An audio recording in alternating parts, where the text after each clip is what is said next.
गुरु ब्रह्मा गुरु विष्णु गुरुर्देवो महेश्वर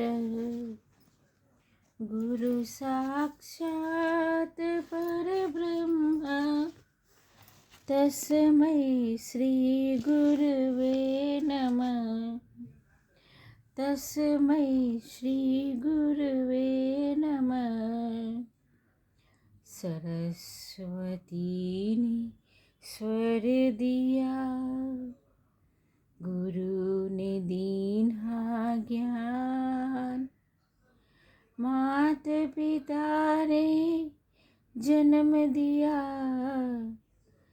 कर्म लिखे भगवान। मेरे चैनल में आपका स्वागत है, अभिनंदन है। मैं लगभग 15 दिन से अनुपस्थित रही। कुछ ज़रूरी आवश्यक कार्यों से मैं बिजी थी, जिस वजह से मैं बना नहीं पाई। उम्मीद है आप लोग मुझे फिर से सुनेंगे। अब मेरी तबीयत भी कुछ ख़राब थी, तबीयत ठीक हुई, मैं पुनः फिर से अष्टावक्र महागीता सुनाने का प्रयत्न कर रही हूँ। अष्टावक्र महागीता के एक एक अध्याय का आप एक एक श्लोक का अर्थ और उसका सरल विवेचन मेरे द्वारा सुन रहे हैं। ज्ञान तो सभी में होता है, परंतु बोध होना ये बड़ी बात दैनिक आवश्यकता ही नहीं है। आवश्यकता आविष्कार की जननी है। आवश्यकताओं को पूर्ति करना ही ज्ञान नहीं है। ज्ञान दूसरी चीज है, जिससे हम उस ऊपर वाले के क्रियाकलापों को जानने की कोशिश करते हैं और उन्हें दिल से जो है नमन करते हैं। गुरु द्वारा दिए गए उपदेश को शिष्य ने कितना समझा, किस रूप में समझा, क्या अनुभव किया, वाकई है गुरु शिष्य संवाद है। गुरु उपदेश देते हैं, अपने शिष्य को परखते हैं, फिर आगे बढ़ते हैं, फिर दूसरा ज्ञान देते हैं। और अष्टावक्र एक वेदांत ग्रंथ संहिता है। मैं इसका जो है तत्वोपदेश 15वां प्रकरण चल रहा है। और तत्व क्या है, वेदांत का तत्व क्या है, उससे संबंधित उपदेश है, जिसका अर्थ जिसको आप मेरे द्वारा सुन रहे हैं। तू शुद्ध बोध है, अतः निर्विकल्प रह, संकल्प विकल्प से इस चंचल चित्त को क्रुद्ध न कर, अर्थात चलायमान न कर, इसे विश्रांत रहने दे, सुखपूर्वक स्व आत्मा में स्थित हो जा। स्व आत्मा में स्थित हो जा, यही वेदांत है। और इसी को आप लोग सुन रहे हैं।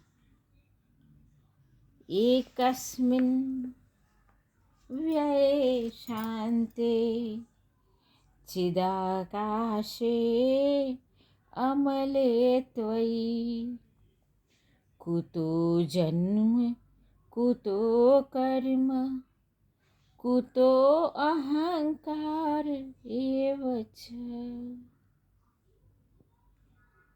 तू एकमात्र अद्वैत स्वरूप है, जिसका कभी नाश नहीं होता, जो पूरी तरह सर्वव्यापी, शांत और परम शुद्ध है। फिर तुझमें कहाँ से जन्म मृत्यु, कहाँ कर्म और कहाँ अहंकार अर्थात तू विकार रहित है। विवेचना। जनक ने यह स्वीकार किया और निश्चय ने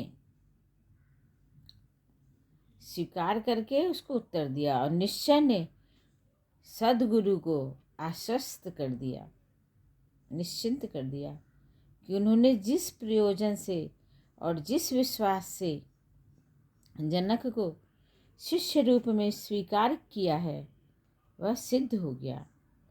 जब सद्गुरु भी निश्चयी होकर स्वीकार कर लें कि शिष्य अपेक्षाओं के अनुसार आत्मदर्शी हो गया है और सार्थकता सिद्ध हुई, संगति का प्रभाव अपेक्षित है और वह हो चुका है, अब गुरुदेव स्वयं कह रहे हैं कि तू सर्वव्यापी, शांत, निर्मल है। तू जन्म मरण से मुक्त, कर्म विरक्त और अहंकार से हीन होकर विकार रहित हो गया है। आत्म से अनभिज्ञ अज्ञानी द्वैत की सत्ता को सत्य मानता है। उसका दृष्टिकोण देहदासिता होता है। वह जानता है कि एक दिन उसे नष्ट होना है, फिर भी वह जीने की अनंत इच्छा रखता है। जीने के लिए सुख सुविधाओं का संग्रह करता है, अपने ही सुख को सर्वोपरि मानता है और इसके लिए सभी कुटिल कर्म करता है। वह अहंकार से भर जाता है। उपलब्धि का अहंकार अज्ञानी को अन्य सभी के प्रति हेयता से भर देता है। उसके लिए अन्य सभी तुच्छ हैं और वह स्वयं श्रेष्ठ है। अष्टावक्र अपने शिष्य के निश्चय की पुष्टि करते हुए कहते हैं कि तू आत्मोपलब्ध हो गया, अब कोई संदेह नहीं रहा, तू पूर्ण मुक्त हो गया, तू पूर्ण मुक्त हो गया, तू पूर्ण मुक्त हो गया। हे जनक, तू पूर्ण मुक्त हो गया। इस प्रकार विराम लेती हूँ। नमस्कार। बड़ों को प्रणाम, छोटों को प्यार, दुलार, आशीर्वाद। मेरा प्रणाम स्वीकार करें। नमस्कार।